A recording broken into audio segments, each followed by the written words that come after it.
Film की शुरुआत में बर्फ के नीचे दबा हुआ एक आदमी अचानक हवा में तैरने लगता है और हैरानी की बात यह है कि वो अभी भी जीवित है। कपड़े पहनने के बाद वो लकड़ी से अपना चाकू निकालता है और अपनी यात्रा जारी रखता है। सीन दो बच्चों पर कट होता है। बड़ा भाई जिम अपनी बहन के साथ एक बड़े घर में अकेला रहता है। वो सब कुछ खुद करता है और ऐसा लगता है कि उसे किसी की जरूरत नहीं है। जिम सीढ़ियों पर बैठकर अपनी ट्रैंक्विलाइजर गन की गोलियों की जांच कर रहा है, जिनका इस्तेमाल टारगेट को बेहोश करने के लिए किया जाता है। उसे बाहर एक आवाज सुनाई देती है और वो देखता है कि एक आदमी उसकी बहन से उसके माता पिता के बारे में पूछ रहा है। वो आदमी जिम से भी वही सवाल पूछता है, लेकिन जिम बिना जवाब दिए अपनी बहन को अंदर ले जाता है। एक बड़े इंसान की तरह वो घर को लॉक और सुरक्षित करता है और उसके साथ खेलता है। बाहर अजीब से ज़ॉम्बी अंदर घुसने की कोशिश करते हैं, लेकिन बुलेट प्रूफ घर उन्हें बाहर ही रखता है। उनकी दुनिया में केवल 1% इंसान बचे हैं, बाकी सबको ज़ॉम्बी वायरस खा गया है। जिम और उसकी बहन अब नहीं डरते, क्योंकि ये उनके लिए रोज़ का काम है। अगले दिन जब वे बाहर खेल रहे होते हैं, तो जैक यानी वही व्यक्ति जो कल आया था, अपने पार्टनर के साथ वापस आता है। वो लड़की जिम की बहन को प्यार से गोद में उठा लेती है, लेकिन जिम उसे डांटता है। वे दोनों उसके माता पिता के बारे में पूछते हैं और जिम कहता है कि वे सामान लेने गए हैं। वे उसे भरोसा दिलाते हैं कि वे उन्हें नुकसान नहीं पहुंचाएंगे और माता पिता के आने तक बच्चों का ख्याल रखेंगे। दूसरी ओर एडन जंगलों में खड़ा है। उसे ज़ॉम्बियों का कोई डर नहीं है और वो अपने हथियार से हर एक को मार रहा है। जिम के घर पर वो जोड़ा घर की जांच करता है और देखता है कि वहाँ सुख सुविधाओं और सामान का पूरा भंडार है। इसलिए वे वहीं रुकने का फैसला करते हैं, क्योंकि उन्हें समझ आ जाता है कि बच्चे अकेले रह रहे हैं। जिम उनकी बातें सुन लेता है। उसके मन में डर बढ़ जाता है और वो अपनी बहन को सेफ रूम में बंद कर देता है। उसका कुत्ता उस पर भौंकता है। रात में जब वे देखते हैं कि कई ज़ॉम्बियों ने घर को घेर लिया है, तो वे डर जाते हैं और लाइट बंद कर देते हैं। अचानक पिछला दरवाज़ा खुलता है। कोई लड़की पर हमला करता है, उसे घायल करता है और उसे बाहर खींच ले जाता है। उसके पति के साथ क्या होता है ये नहीं दिखाया जाता है और सीन सुबह प्रकट हो जाता है। हम एडन को फिर से देखते हैं, जो बर्फ में लेटा हुआ है। जब उसे होश आता है तो उसे एहसास होता है कि वो एक जाल में फंसा है। जैसे ही वो खुद को छुड़ाता है, वो पास में जिम की बहन को हंसते हुए देखता है। अचानक एक सुई उसकी गर्दन में लगती है। जैसे ही वो उसे निकालता है, वो बेहोश हो जाता है। जिम ने उसे ट्रैंक्विलाइजर गन से बेहोश कर दिया है। बाद में एडन की आंख खुलती है और वो घर जाता है, जहां जिम अपनी बंदूक के साथ खड़ा है। जब जिम उसका मकसद पूछता है, तो एडन कहता है कि वो एक सैनिक है और अपनी पत्नी को खोजने के लिए उत्तर की ओर जा रहा है। एडन हैरान है, क्योंकि बाकी सभी लोग भोजन या दवा के लिए आए हैं।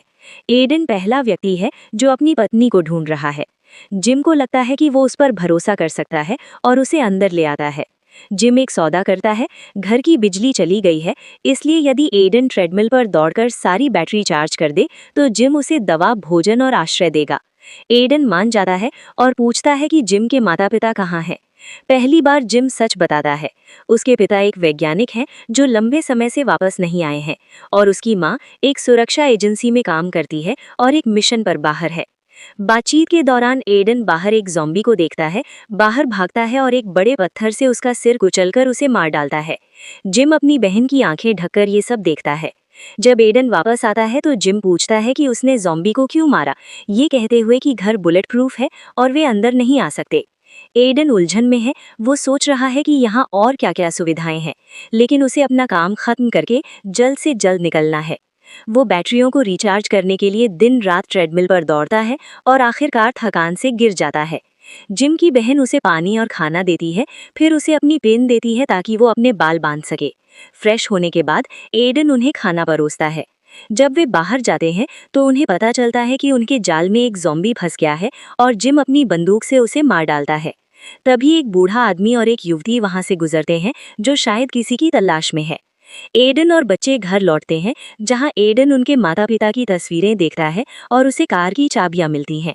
वो तुरंत अपनी पत्नी तक पहुंचने और उसे बचाने के लिए कार का उपयोग करने के बारे में सोचता है, लेकिन जब वो उसे शुरू करता है तो उसे एहसास होता है कि वो खराब है और वो उसे ठीक नहीं कर सकता।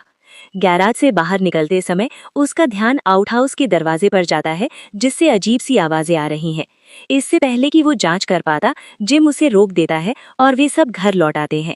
रात का खाना खाते हैं और सोने की तैयारी करते हैं। जिम सोने से पहले खुद को हथकड़ी लगा लेता है। सुबह जब एडन की नींद खुलती है और वो जिम को बिस्तर पर नहीं देखता, तो वो बाहर जाता है और उसे ज़ॉम्बी ट्रैप ठीक करते हुए पाता है। जब जिम व्यस्त होता है तो एडन चुपके से आउट हाउस के अंदर जाता है। अंदर उसे केवल एक गद्दा, तकिए, कंबल और दीवारों पर खरोंचे दिखाई देती हैं, जिससे उसे लगता है कि उन्होंने वहां किसी ज़ॉम्बी को कैद किया था। बाद में एडन एक अजीब आदमी को बाहर से घर की तलाशी लेते हुए देखता है। एडन छिप जाता है और जब जिम की बहन उस अजनबी को हाय कहती है तो वो जल्दी से उसे पकड़ लेता है और आदमी के देखने से पहले उसे छिपा देता है। ये देखकर जिम को एहसास होता है कि एडन उन्हें नुकसान नहीं पहुंचाएगा और वो उसके हथियार वापस कर देता है, जिन्हें उसने एक शर्त के तौर पर ले लिया था। एडन अब माता पिता की कार ठीक कर रहा होता है, तभी उन्हें जिम की बहन के चिल्लाने की आवाज़ सुनाई देती है। वे बाहर भागते हैं और देखते हैं कि वो आदमी जिसने पहले घर का मुआयना किया था, अपने साथियों के साथ वापस आ गया है और उसने उसे बंधक बना लिया है। जिम एक आदमी को अपनी ट्रैंक्विलाइजर गन से बेहोश कर देता है, लेकिन तभी दो अन्य लोग जिम की मां की गोली से मर जाते हैं, जो वापस आ गई है।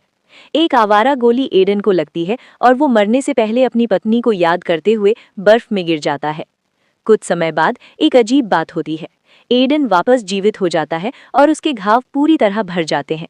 वो सदमे में है, लेकिन जिम और उसकी मां हैरान नहीं है। वे उसे समझाने के लिए अंदर बुलाते हैं। लीना उसे बताती है कि वायरस से संक्रमित आम लोग अपना नियंत्रण खो देते हैं, पागलों जैसा व्यवहार करते हैं, दूसरों को मारते हैं और पूरी तरह ज़ॉम्बी बन जाते हैं। लेकिन उनके बीच स्पेशल ज़ॉम्बी भी होते हैं, संक्रमित लोग जो अपना आपा नहीं खोते और अपना दिमाग बरकरार रखते हैं, जबकि उन्हें ज़ॉम्बी जैसी शक्तियां मिल जाती हैं, जैसे अमरता, जो उन्हें एक मानव ज़ॉम्बी हाइब्रिड बना देती हैं। इसका नुकसान ये है कि कभी कभी वायरस उनके दिमाग पर हावी हो जाता है, जिससे वे हत्याएं और अजीब चीजें करने लगते हैं, जो उन्हें बाद में याद नहीं रहती।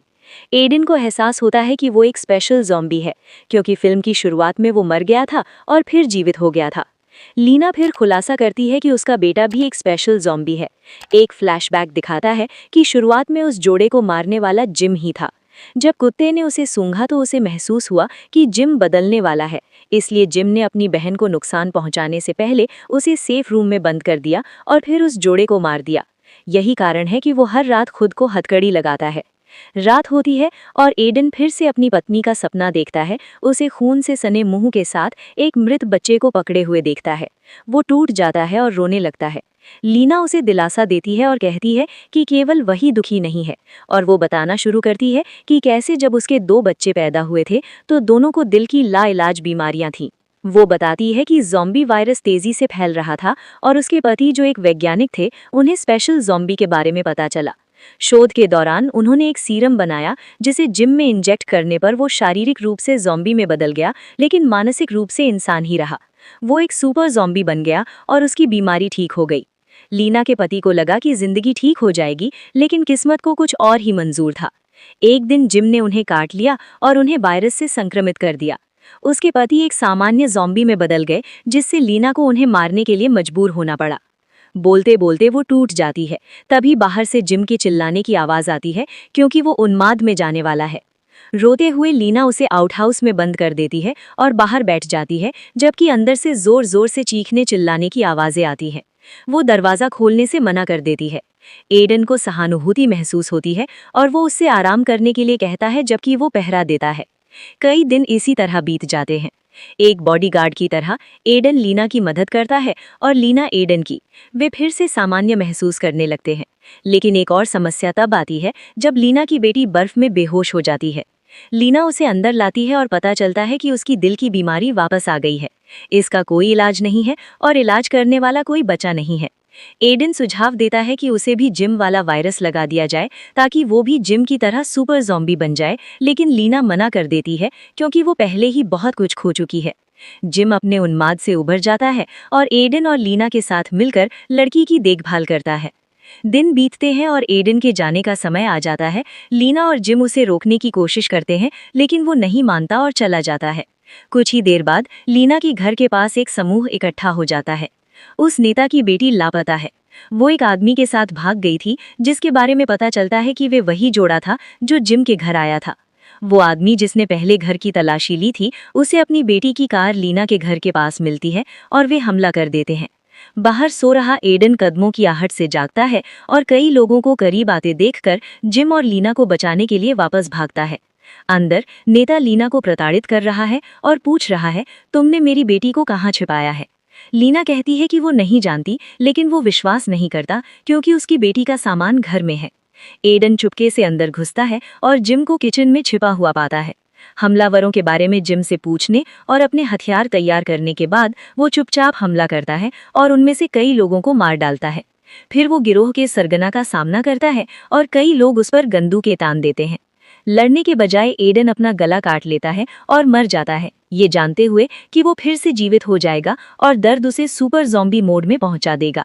योजना के अनुसार वो थोड़ी ही सेकंड में होश में आ जाता है और सब पर हमला कर देता है। जब लीना अपने बच्चों को छिपाती है, एडन उन सब को मार डालता है। अगली सुबह एडन खून से सना हुआ जागता है, हाथ में एक इंसानी पैर पकड़े हुए, और उसे एहसास होता है कि उसने कई लोगों को मार डाला है। वो घर में दाखिल होता है और लीना का एक पत्र मिलता है जिसमें लिखा है कि वो अपने बच्चों के साथ उत्तर की ओर जा रही है और अगर किस्मत ने चाहा तो वे फिर मिलेंगे, क्योंकि वो जानती है कि वो भी उत्तर की ओर ही जा रहा है। एडन पैकिंग शुरू करता है। बाहर उस गैंगस्टर की बेटी भी ज़ॉम्बी बन गई है और दूसरे ज़ॉम्बियों को मार रही है। फिल्म वहीं खत्म हो जाती है।